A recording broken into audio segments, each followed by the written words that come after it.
Hello, ladies and gentlemen. Welcome back. It's your boy GhostGG, and it is finally here. Spider-Man 2, the hands-on preview from IGN. Yesterday, we reacted to the State of Play, and they showed a trailer for Spider-Man 2.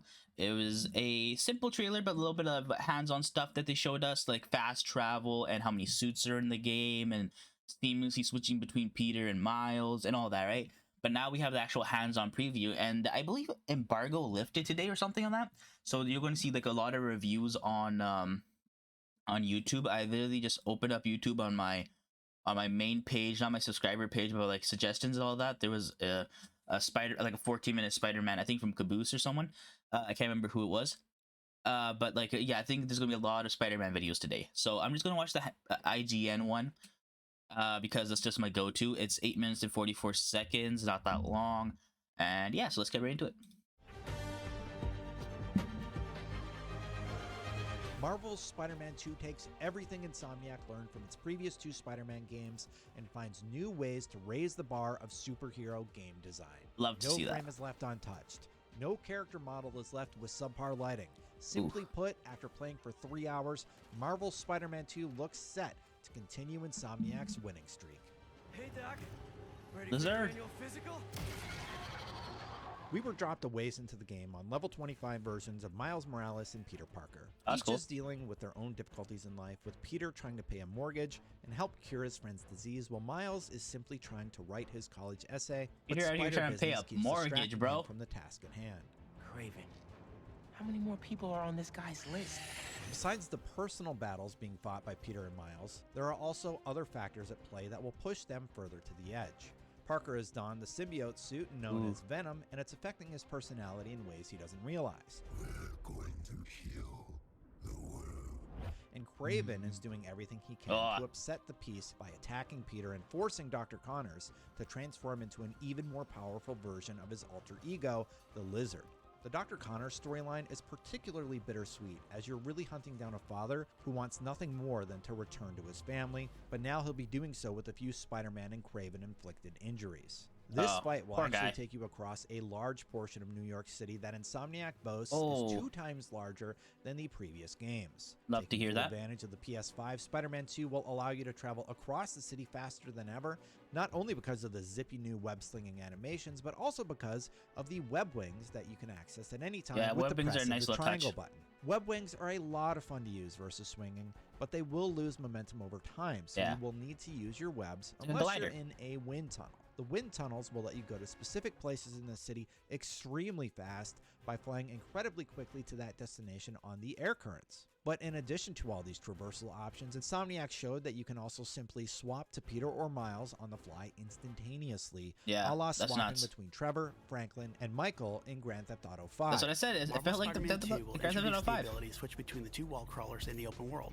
And thanks to the power of the PlayStation 5, you can make that switch almost instantly. I had the opportunity to ask the Insomniac team about how the PS5 SSD allowed them to accomplish instant travel and faster web swinging. Mike Fitzgerald, core technology director at Insomniac, clarified a few other details, including the fact that the slingshots where Peter or Miles will pull back on 2 extended webs and catapult themselves forward allows Spider-Man to travel 3 times faster than in the first game. Oh, that's wild. And that characters are more detailed and lifelike that help them tell better, more nuanced stories.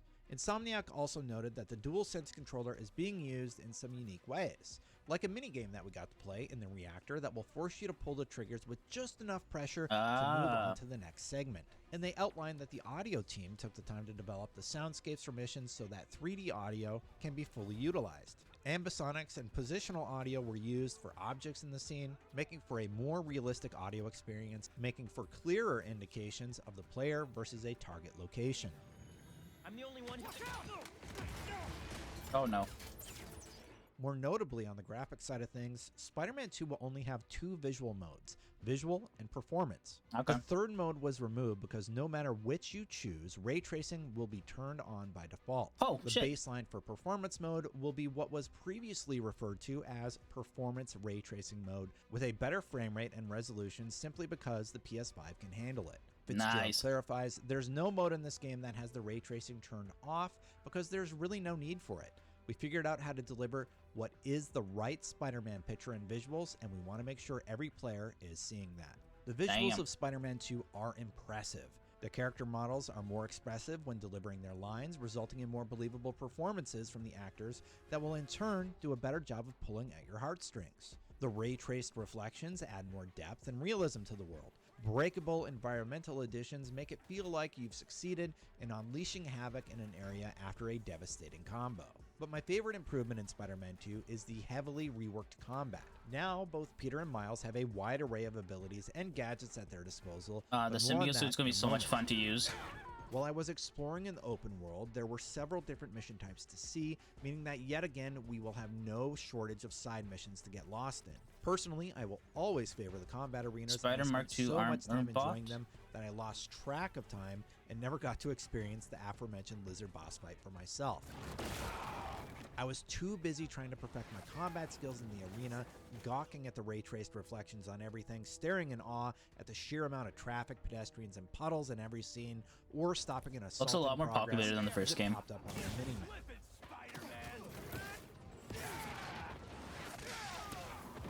That was the best part.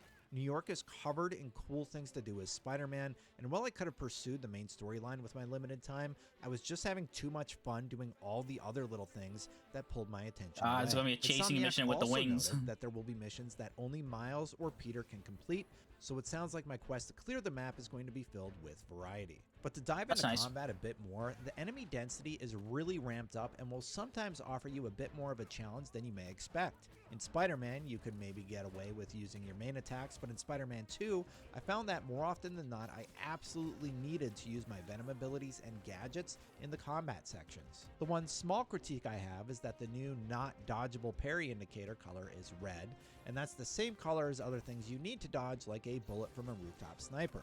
It took a bit of getting used to, but by the end of my demo window, I was parrying and unleashing my gadgets and Venom abilities with ease.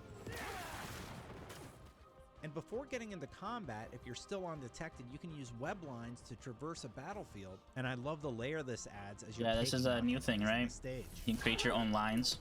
Never saw it coming. Gadget-wise, we only had access to the web grabber, which we've seen before, and upshot, which would attack opponents with bursts of electricity. Miles also had access to Venom abilities like Chain Lightning, Power Overwhelming, or the Venom Smash Jolt. Those attacks and gadgets are very easy to execute by simply holding L1 for Venom abilities or R1 for fast gadget access, and that makes combat incredibly fluid. It will also Symbiote force players Surge. to pick and choose the strongest combinations of 8 to pair together as you patrol the streets of Manhattan, Brooklyn, and Queens. All right.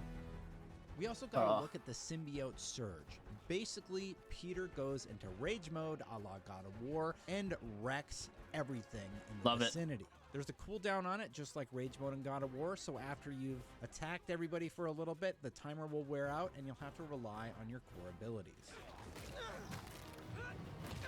The cherry on top of an already impressive gameplay session was when they let us get a sneak peek at some of the new costumes that Peter and Miles will be able to wear when web slinging around the city. I can't believe In this game total, comes out on the Insomniac 20th. says there are October 20th. 65 suits to unlock, and that each Not has September. different It's variations, September bringing the 15th, I grand forgot. total to 200 October 20th. different combinations you can wear. Which is a month In and the 5 build, days we from saw now. Miles had a 2099 10th anniversary Borakua, an encoded suit, while Peter had the classic black suit, web black suit from the Sam Raimi films, Secret War Ooh. Civil War suit, and I didn't notice that. apocalyptic suit available for wearing. And for the suit tech upgrades, your classic health, damage, focus, and traversal perks were available, with the latter option focusing on things like web speed with your web wings. I had high hopes for Spider-Man 2, and this preview did nothing to stifle my optimism. I cannot wait to see what the rest Y'all of think it's gonna be a 10 out of 10 game? I think it's For our final thoughts, running for swing 10 on out of back 10. to IGN when Spider-Man 2 launches this October.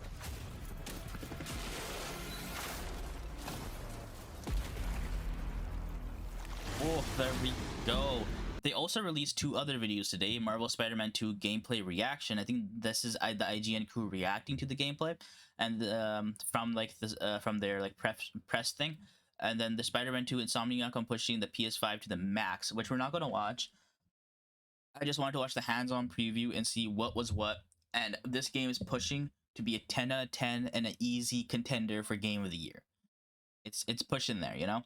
Obviously we're not gonna know until we ourselves get our hands on it. We're playing it and we're like a few hours in or whatever. But I honestly believe this is gonna be an easy contender for game of the year. How can it not be? And I'm just gonna say the games that came out this year are amazing. There's so many good games that came out this year. It's ridiculous. The game of the year's fucking list is going to be like 20 games long. It's going to be nuts. How are you going to choose? There's been too many damn good games this year. And it's not a complaint. I just got to play some good stories this year. That's perfect. I got to play something almost every single... I think I played a good game every single month. Almost. It's actually nuts. This game... This might be one of the best year for games in a very long time. Especially with like just coming out of COVID now, right? We went into lockdown for like 2 years, and the games were kind of... There were some good games that came out during lockdown. Last of Us Part 2, Ghost of Tsushima, and a few others. But this year was just banger after banger after banger. It's ridiculous. And now we're going into yet three possible bangers coming out in October. Assassin's Creed Mirage. I know Assassin's Creed. This is like their 13th game. But the fact they're going kind of backwards in time with the more mechanics, those kind of mechanics I think is going to be one of my personal favorites. And then Spider-Man 2, just so anticipated. Alan Wake 2, it might not be the most popular games, like the craziest games, but like for me personally, I've been waiting for it since I played the first one back in like 2011. So I'm truly excited. And then November, I'm waiting for Banisher's Ghost of New Eden. September, October, November, December. December, I think, is going to be Avatar Frontiers of Pandora. That game looks beautiful. Even if it is a Far Cry game, but with like a Avatar skin on it, I'll still play it because I'm a fan of Far Cry, so there's that. And then we're ending the year off with like pretty high-end bangers, and then we're starting next year with like fucking February 29th, was it Final Fantasy Rebirth, so that's fucking nuts. But there we have it, ladies and gentlemen. This is my reaction to the Spider-Man 2 first hands-on preview from IGN, and it's still got me hype. I'm truly still excited for this game to come out, and I cannot wait to play it. You guys can check it out on GhostGG Plays down. Link down in the description below. That's where I do all my Let's Plays. You see these reaction for game trailers that I'm anticipating to play. I play them on GhostGG Plays, my other YouTube channel. The reaction is on GhostGG. The Let's Plays are on GhostGG Plays. So go subscribe to the other channel if you guys want to keep up with those reactions, like and subscribe and all that. Hit the notification bell for the next reaction of whatever game trailer comes out. And yeah, hope you guys enjoyed. I'll see you guys next time. Peace out.